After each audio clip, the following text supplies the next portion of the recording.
열두 사도와 함께 6월절 식탁에 앉으신 예수님은 16절에 보니까 이 6월절이 하나님 나라에서 이루어지기까지 다시는 먹지 아니할 것이라고 말씀하십니다.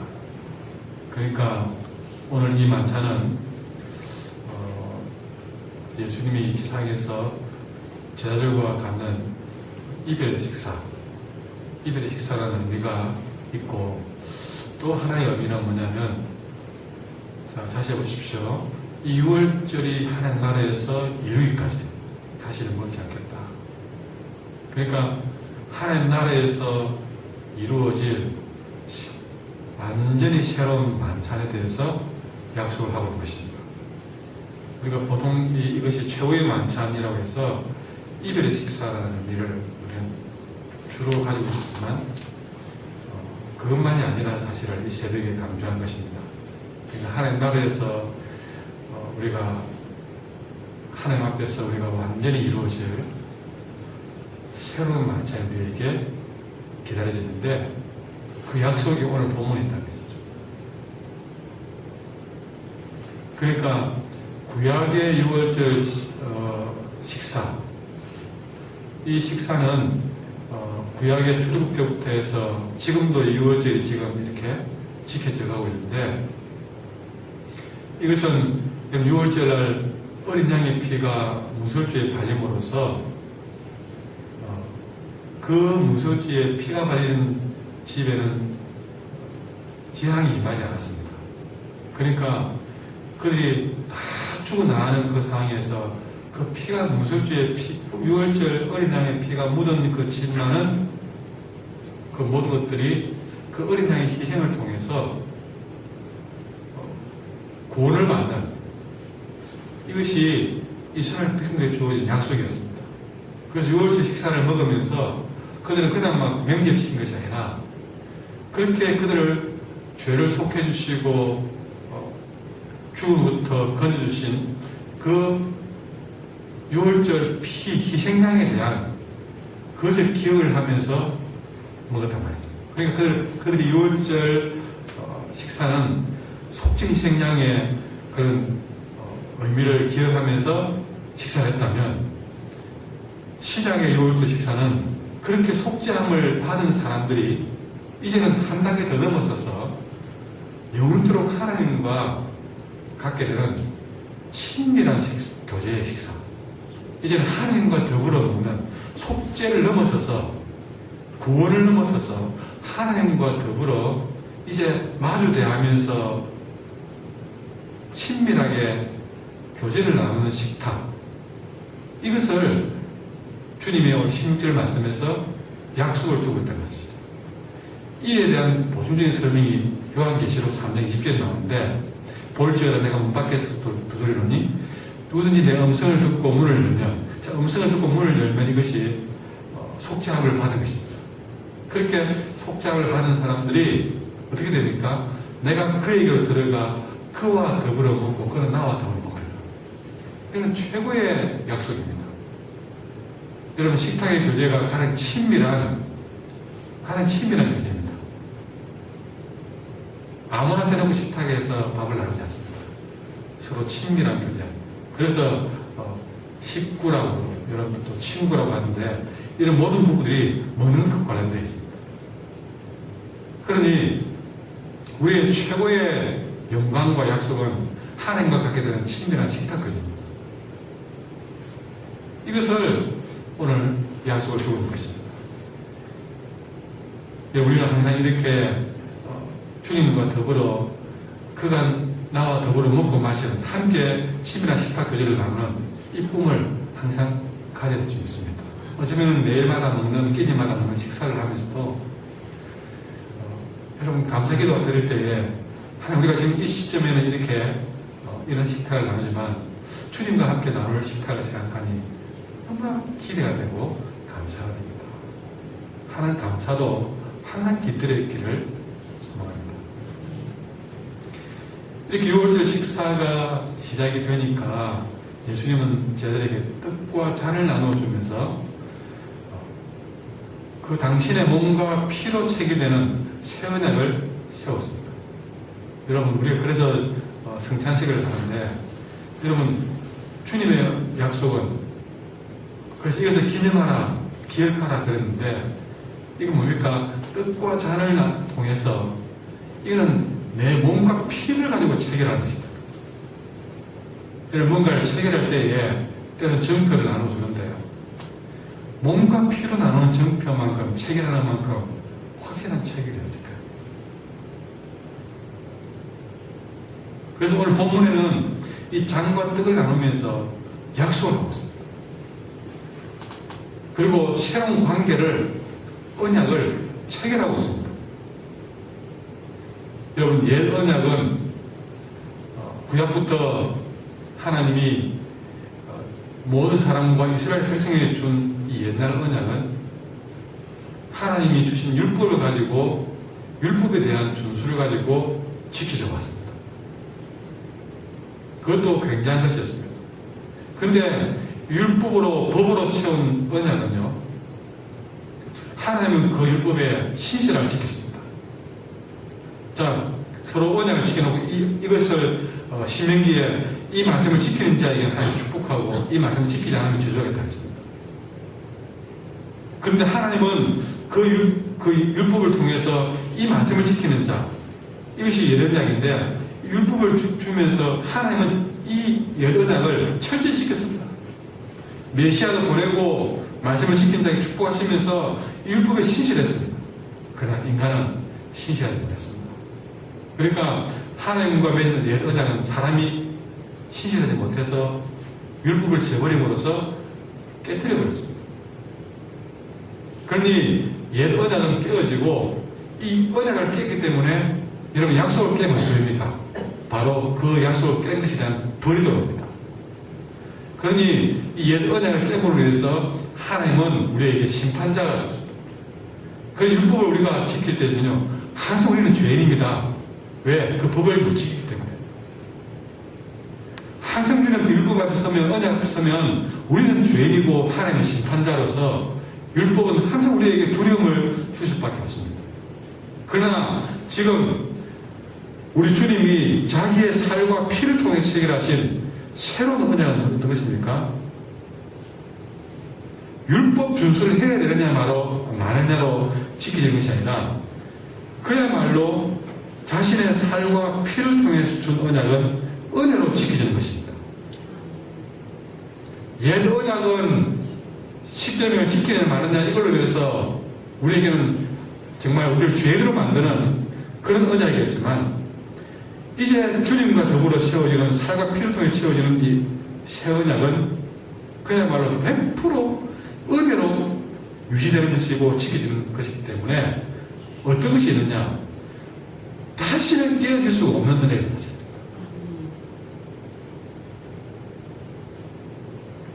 그래서 주님은 너희가 이를 행해서 나를 기념하라고만 했습니다. 여러분, 우리가 주님과 맺은 새 언약은 우리가 율법을 지키느냐 마느냐를 떠나넘어서서 내가 은혜 받은 것을 기념하고 기억하는 것이 우리가 해야 됩니다. 그래서 이 기념이라는 단어는요, 히브리서 10장 3절에는 기억이라는 단어로 설명되면서 그 히브리 10장 3절에 보면 이렇게 되어 있습니다. 그러나 이 제사들에게는 해마다 죄를 기억하게 하는 것이 있나니 그랬는데, 여러분, 우리가 이 기념이라는 말과 기억이라는 단어를 우리가 기억하면서 우리는 항상 주님의 새 언약을, 또 내게 베풀어진 은혜를 기억하면서 우리는 하루하루를 살아가야 줄 믿습니다. 매일매일 은혜를 기념하십시오. 매일매일 받은 은혜를 기억하십시오. 근데 여러분, 우리에게 대단한 율법을 지키라는 것도 아니고, 내가 받은 은혜만을 기념하고 기억하라고 했는데, 이 연약한 인간들은 그것조차도 잘 안 하고 살아갑니다. 하루를 지나면서 내가 받은 은혜를 세어보지도 않고 기억도 안 합니다. 기억도 안 해요. 여러분, 우리가 꼭 성찬식을 해야만이 기념하고 기억합니까? 내가 하루에 눈을 뜨는 것도 은혜인 줄 알고, 내가 새벽에 나온 것도, 하루를 출근하는 것도 내가 은혜를 기억하는 하루가 되었으면 얼마나 좋겠습니까? 이렇게 식사 시간이 시작되었을 때에 예수님은 뜻밖의 말씀을 하셨습니다. 21절에 보니까 보라 나를 파는 자의 손이 나와 함께 상의에 있다는 말을 하십니다. 근데 보통 이스라엘 백성의 식탁은요, 우리가 뭐 최후의 만찬 그리면은 이렇게 모여서 이렇게 한 줄 앉아있지만 그거는 그냥 보여주기 위한 그림이었습니다. 실제로 식탁에서는 그렇게 앉아서 밥을 먹겠습니까? 실제로 식탁에서는 보통 많아봐야 서너 명 정도밖에 크지 않기 때문에 한 상에는 한 서너 명밖에 앉지 않다는 사실이죠. 그런데 여러분, 자, 그러면서 다시 보시면요, 보라 나를 파는 자의 손이 나와 함께 상의에 있다는 말은, 자, 서너 명 중에서 예수님이 한 분 있습니다. 그럼 최소한 2명 아니면 3명입니다. 거기에 나를 파는 자의 손이 함께 상의에 있다는 것이죠. 12명도 아니었습니다. 3명 아니면 2명 중에 나를 파는 자의 한 상위에 나를 파는 사람이 있다는 것이죠. 가룟유다를 그냥 바로 코앞에 앉혀놓고 얘기한 거나 마찬가지입니다.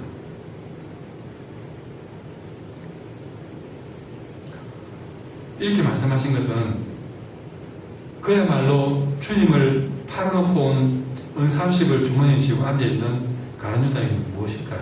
내는 안다는 말과 같은 것입니다.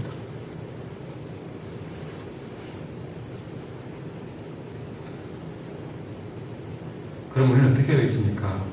아이고 주님,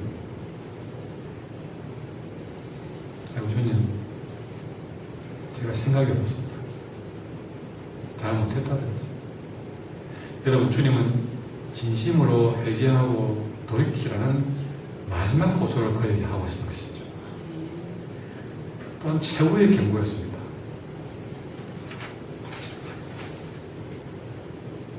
그러면서 한 번 더 다짐하듯이 예수님 22절에 나는 작정된 대로 간다. 너가 팔면 나는 예정된 대로 가는 것이다.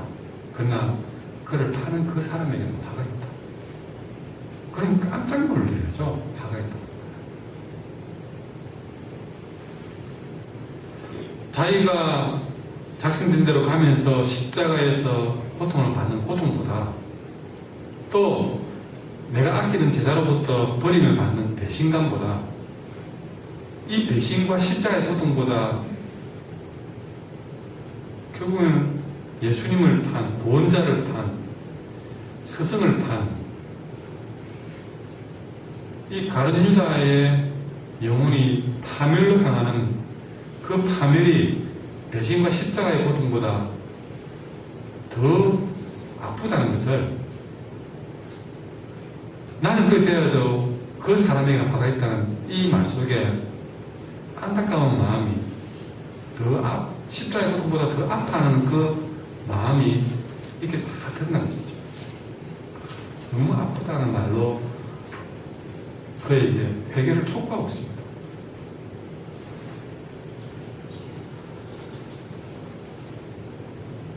여러분, 말씀은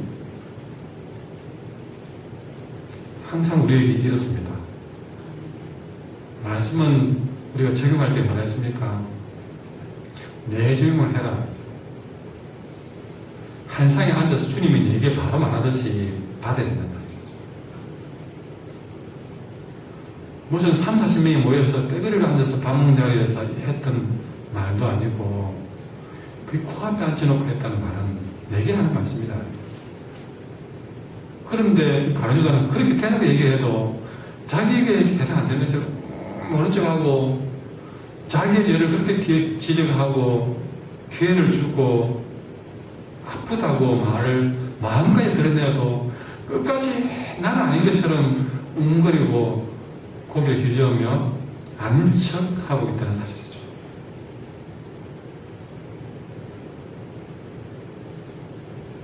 23절에 굉장히 의미심장한 말을 하고 사람들은 하고 있습니다. 서로 이야기합니다. 우리 중에서 이 일을 행할 사람 누굴까? 난 아니라는 거죠. 전부 다 난 아니라는 것이죠. 그런데 이 말을 좀 싹 바꾸어서 우리 중에서 이런 식으로 말씀을 들은 사람이 누굴까? 오늘 이 새벽에 나와서 이 말씀을 듣고 있는 우리 중에서 이 가누들처럼 생각하는 사람이 누굴까? 어차피 나중에 밴드를 통해서 이 설교를 들을 분이 있을 것인데 그 밴드를 통해서 이 설교를 스마트폰을 보고 있을 여러분이요. 그렇게 생각하고 이 말을 들은 사람이 누굴까? 오늘 이 본문에서는 가르쳐졌지만 오늘 2015년 이 4월 달에 이 시점에서 누굴까? 말씀이 되어오고 그에게 말을 해도 아닌 척하고 앉아있는 그는 누굴까? 회개 기회를 준 예수님의 호소와 경고 앞에서 우리는 돌이키고 있나?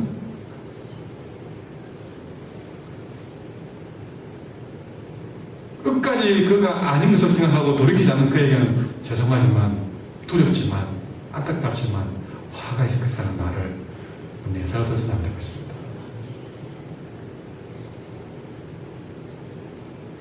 근데 참 더 놀라운 사실은 그에게는 화가 있을 것이라는 이 마음 속에 예수님의 마음이 보이는데 자기를 은삼시에 팔아넘긴 가룟유다를 이 마지막 순간까지 아파하는 예수님의 마음을 통해서 자기를 팔아넘긴 이 가룟유다를 아직도 사랑하고 있다는 느낌을 지울 수가 없습니다. 어떻게 자기를 팔아넘긴 자를 아직도 사랑하고 있느냐? 모르고 아니라 알고 있으면서도 어떻게 아직도 사랑하고 있느냐? 끝까지 기회를 주시는 주님의 마음을, 이런 마음을 외면치 맙시다. 다 알고도 자기를 배신하고 버린 줄 알고도 아직도 사랑하고 있는 그분의 마음을 저버리지 맙시다. 어쩌면 내가 우리가 이렇게 그분을 팔았다 합시다. 그분을 배신했다 합시다. 그럼에도 불구하고 나를 아직도 놓지 못하는 그분을 또 배신치 말자는 것이죠. 기회를 주고 있는 그분을 배신치 말자.